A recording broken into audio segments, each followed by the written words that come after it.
நாச்சியார் திருமொழியில் 12ஆம் திருமொழியில் 6ஆம் பாசுரம் பார்க்கலாம்.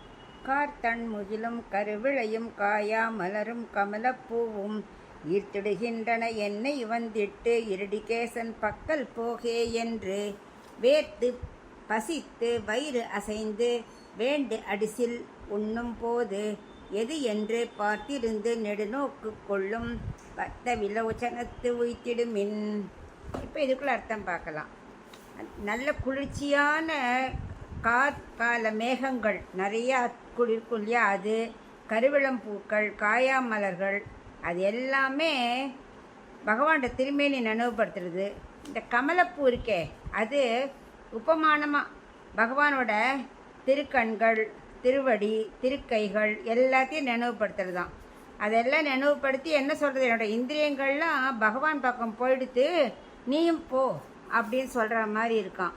இப்போ எங்கே போகணும் அப்படின்னாக்க பகவான் மற்ற ஆயபாலர்களோட மாடுகளை மேய்ச்சார் இல்லையா, அங்கே போயிட்டு அங்கே அவர் மேய்ச்சிட்டு ரொம்ப பசிச்சு எல்லாருமே ஒருத்தில் உட்காந்துருந்தாலாம், வேர்த்து பசித்து அப்படியே டயர்டாக இருந்தாலும். அப்போது பகவான் சொன்னாராம் ஆயர் பாலகர்கிட்ட, நீங்கள் அங்கே போய் அங்கே ரிஷிகள்லாம் யாகம் பண்ணின்னு இருப்பா, அங்கே போய் கேட்டு வாங்கிட்டு வாங்கோ அப்படிங்கிறா. அவள் யாகம் பண்ணதுனால அவள் யாருக்காக யாகம் பண்ணுறா, அவளோட ஆட்களே வந்து கேட்குறா. அது அவர் தெரியல, அவள் கொடுக்கல. அவள் திரும்பி அந்த 2 பாலகர்களும் வந்துட்டா. உடனே பகவான் இன்னும் சில பேர் அனுப்பிச்சு நீங்கள் அந்த ரிஷி பத்னிகள்கிட்ட போய் கேளுங்கோ அப்படிங்கிறா.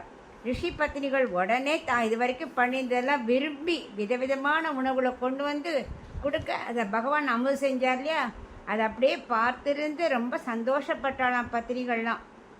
அப்படிப்பட்ட இடத்துக்கு அது எந்த இடம், பத்த விலோச்சனம் அப்படின்னாக்க என்னன்னாக்க உணவு வேண்டி காத்திருக்கும் இடம்னு அர்த்தமா.